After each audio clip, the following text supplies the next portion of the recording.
guys, we mostly know because what happens somebody has Mars in the ninth house and Ardra Nakshatra Pada 4 in the sign of Gemini, Pisces and Navamsa in the D1.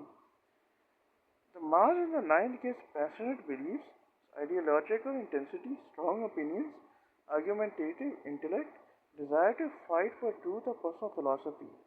This person does not approach belief passively. They may debate intensely, challenge authority, reject dogma, become militant about ideas, pursue knowledge obsessively. Mars in Gemini. Mars in Gemini creates fast mental energy, sharp speech, verbal aggression, intellectual competitiveness, restless curiosity. This placement often produces intense thinkers, provocative communicators, people who weaponize words, sarcastic or cutting humor. The mind becomes hyperactive. Ardra Nakshatra. Ardra is ruled by Rahu. This is one of the stormiest nakshatras psychologically. Themes: destruction before renewal, emotional turbulence, grief, rebellion, intensity, intellectual extremism, fascination with uncomfortable truth. Symbol: the teardrop slash storm. Ardra energy wants raw truth stripped of illusion. Pada 4 Pisces Navamsa. This softens and deepens Mars internally. Externally sharp, restless, intellectual Mars. Internally emotionally sensitive, spiritually searching, psychologically porous. This creates a strange duality. Intellectually combative outside, emotionally wounded or spiritually yearning inside.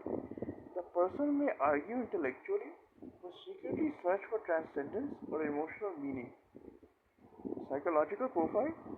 This placement often creates someone who mentally lives in extremes, experiences ideological crisis, becomes obsessed with understanding reality, rejects simplistic answers, challenges systems and authority instinctively.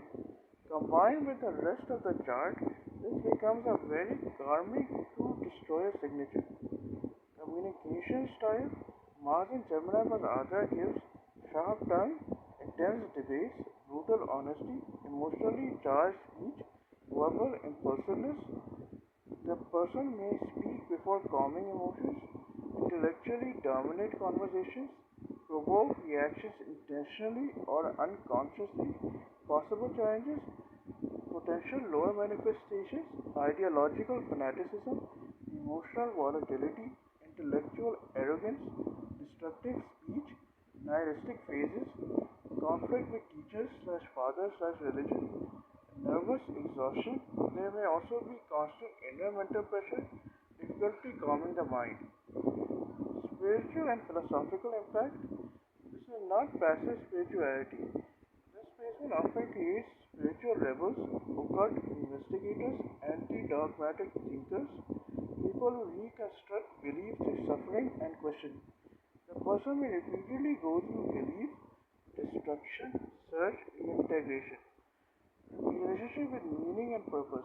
This chart increasingly shows someone unavailable to accept shallow explanations, someone psychologically compelled to seek deeper truth, someone who may feel existentially restless most of life.